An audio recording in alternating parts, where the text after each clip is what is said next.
बिस्मिल्लाहिर्रहमानिर्रहीम एंड अस्सलाम वालेकुम everyone, welcome back to my channel. Welcome to one other video.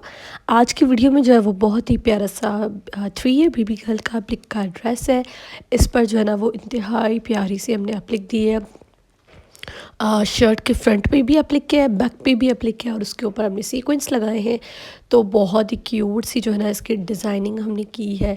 इंतहाई प्यारा सा ड्रेस बना है, बहुत ही प्यारा। सो ये आप लोग देख सकते हैं, इसकी जो है ना वो छन डाली है हमने, ये पूरी छन है।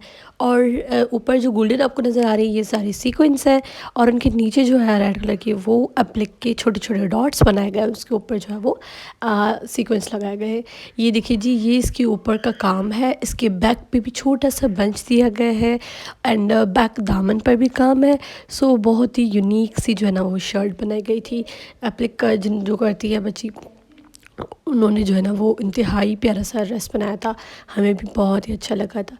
And these are the sleeves, ये स्लीव्स हैं, छोटी सी प्यारी सी स्लीव्स पे भी वही बॉर्डर है जो शर्ट पर दिया हुआ है। ये देखें, ये शर्ट का जो बॉर्डर ना वो सेम वही बॉर्डर जो है वो स्लीव्स पर भी है और इसके ट्राउज़र पर भी काम है। सो वीडियो एंड तक देखिएगा। अगर पसंद आए तो इसे ज़रूर लाइक कीजिएगा। मेरे चैनल पर न्यू है तो सब्सक्राइब करके बेल नोटिफिकेशन पर क्लिक कर दे। इस तरह की बहुत ही अमेजिंग वीडियोज़ हैं जो आएंगी, आप लोग ज़रूर उन्हें जो है वो देख सकेंगे। अगर इस ड्रेस का ऑर्डर देना है तो आप लोग डेफिनेटली मुझे दे सकते हैं। मेरा इंस्टाग्राम एंड फेसबुक पर जाके वहाँ मुझे मैसेज करके अपने इस ड्रेस का ऑर्डर कन्फर्म कर सकते हैं। मैं मिलती हूँ नेक्स्ट टाइम वीडियो में, तब तक के लिए अल्लाह हाफ़िज़।